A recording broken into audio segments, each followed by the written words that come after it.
Hi everyone, it's Lauren. I hope that you're all doing really well. I've got a couple of different things to talk to you about in this video because I only read 2 books in the second half of May, which didn't really feel like a big enough number to do a separate video discussing. I also acquired a few different books, but again, probably not enough to feel like they warranted a big separate book haul, so I thought I'd just combine the two into one video where we talk about a couple of books that I've read and some books that I'm excited to read. Just before I get on to the books though, I recently hit 20,000 subscribers on YouTube, which was very exciting, and I thought what I would do is do something that I did when I hit 10,000 subscribers, which is do a little tipsy Q&A. So what I did last time was pop myself some sparkling wine and answer some questions and got a little bit drunk. So if you have any questions on any topic that you'd like me to answer as part of that video, then just leave me a comment below this video. You know where the comment section is, I don't need to point to that for you, and hopefully I will get around to filming that this weekend. So firstly, I'll do the reviews for the books that I read in the second part of May. If you'd like to see what I read in the first part of May, then I'll link that video up here in all the usual places. And the first of 2 books that I read in the last couple of weeks was Harriet by Elizabeth Jenkins. The reason that I picked this up is that I'm trying to read all of my Persephone books because they are beautiful and I have them on my shelf, and I think I've only read about 1 or 2 of them before, so I've given myself a bit of a little project to finish them. The word I would use to sum up this book would probably be interesting, which I know is a vague and annoying word to say, but it's quite difficult to recommend it to people, I think, without giving away the entirety of its plot. But generally, this is about a young woman called Harriet who has learning difficulties and lives at home with her mother, but she does happen to be quite rich and be in line for an inheritance. So because of that, she gets taken advantage of by this untoward character. This young man marries her, and him and his brother, sister-in-law, and his sister-in-law's sister basically seek out to destroy her in order to get her money. But what makes this book so interesting is the way that they start to normalise the way that they behave towards Harriet, and kind of slowly and slowly and slowly her life gets worse and worse and worse, and they're able to justify the things that they're doing to her. So what I really enjoyed was its character study of human beings and how dreadful they can be to each other, but where I think it falls down is as a novel, and to be read for enjoyment, because the plot is paced a little bit oddly, and it means that I can't really explain what was good and what was bad about this book without giving you away the entire story. So I think that's a little bit of a flaw there.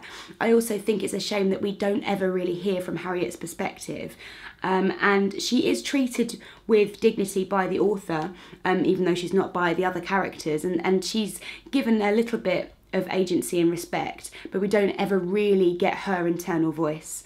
So she's, not only is she othered to the other characters in the book, but she's othered to us as well, which I think is a little bit of a missed opportunity there. So it's a difficult one to recommend. It's not my most favourite book ever. I did certainly enjoy it while I was reading it, or, you know, I at least was intrigued as to what was going on in the plot, but I don't know if I'd be pushing it into everybody's hands necessarily. And the second book that I read was Giovannis Room by James Baldwin.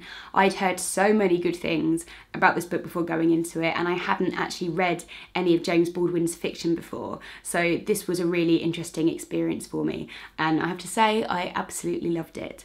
It's about a young man called David who is American and he's living in Paris, and while his fiancée is touring Spain and they're kind of deciding whether they want to get married or not, he ends up in a relationship with a young man called Giovanni, who is kind of down and out in Paris. He's been working as a call boy and they mix in a bit of a sordid crowd, and it's about his extreme passion.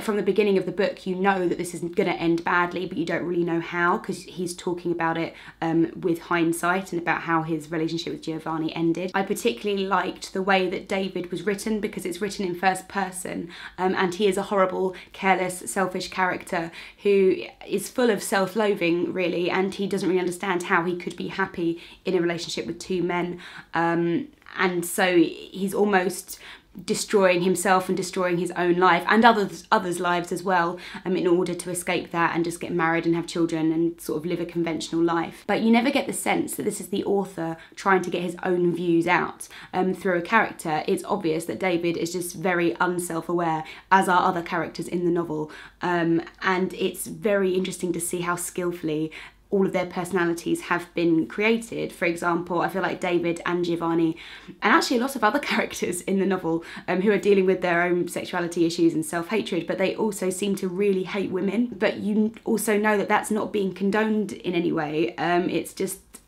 them dealing with their own issues and the time within which this novel is set. And I would highly recommend it. I'm really looking forward to reading some more of James Baldwin now.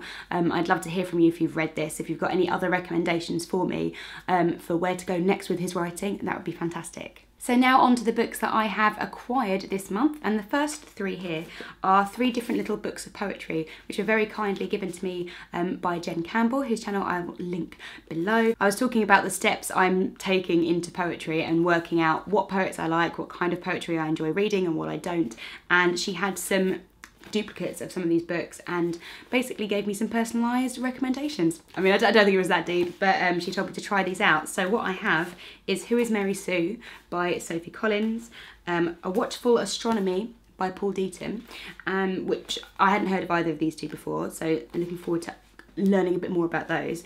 And the one that I'm very excited to read, which is Don't Call Us Dead by Dennis Smith, and this has been nominated for all sorts of prizes and I've heard fantastic things about that. Then a few weeks ago I went to a lovely event with Lauren from Lauren of the Books. We went to the Lush Book Club to see Laura Dockrell, the author of Big Bones, talk about her book, and it was a really nice evening. She was being interviewed by Anna James, and so she spoke about writing this book. She did a bit of a Q&A with everybody, and we got a free copy of the book, we got some Lush products, and we got some cake. It's such a nice event that they do, and it's a free event to go to, so I'll leave a link to their Twitter feed in the description box below.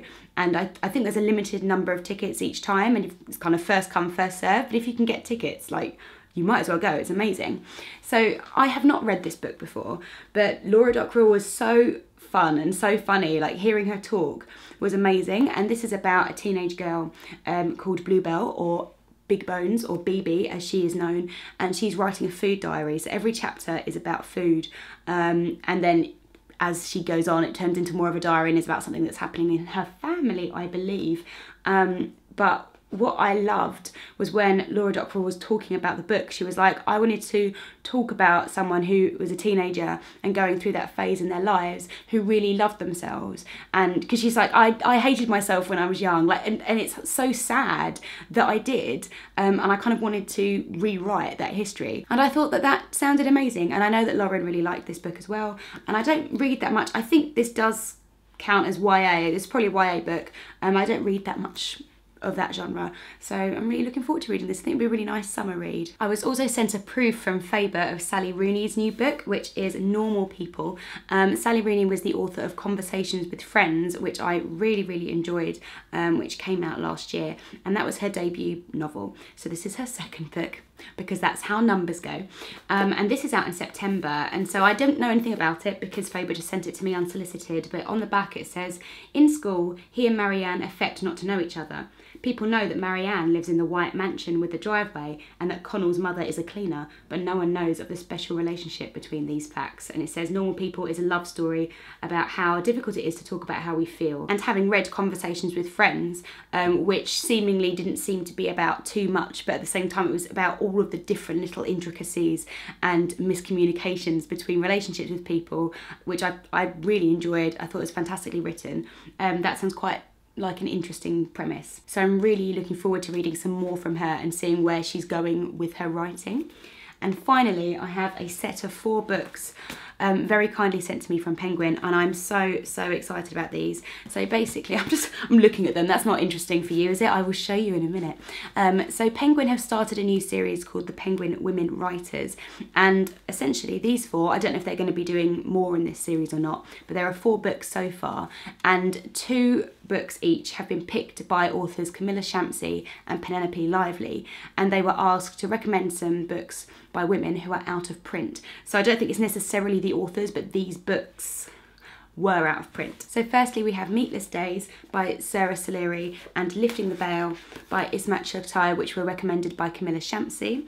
And then from Penelope Lively we have Birds of America by Mary McCarthy and The Lark by E. Nesbitt. So I had not heard of, I've heard of E. Nesbit as a children's author, but I'd not heard of the other 3 authors, and these are so beautiful. Like, the covers are gorgeous, but it's also a really interesting concept. And I've seen a lot about this on Instagram from other bookstagrammers, like taking pictures of them, because I mean, look, obviously you're taking pictures of them, but I haven't seen them really promoted in bookshops. So I don't really know what's going on with the promotion of these books, like whether they came out ages ago and it just passed me by and I'm really late to the party, or I don't know, or maybe I'm the first person ever to notice these books. Probably not, but I am really looking forward to reading these and being introduced to some new writers, as always, like especially if people have been out of print for a long while. So I hope this was an okay format for a video, a couple of reviews, a little bit of a haul, a bit of a mix and match. I would love to hear from you, as always, if you've read any of these books, and I will see you in my next video, which hopefully, if I keep on my filming schedule, will be the 20k Q&A answers. So next time I see you, I will be nice and drunk. So enjoy that, I know I will, and I'll see you next time. Bye!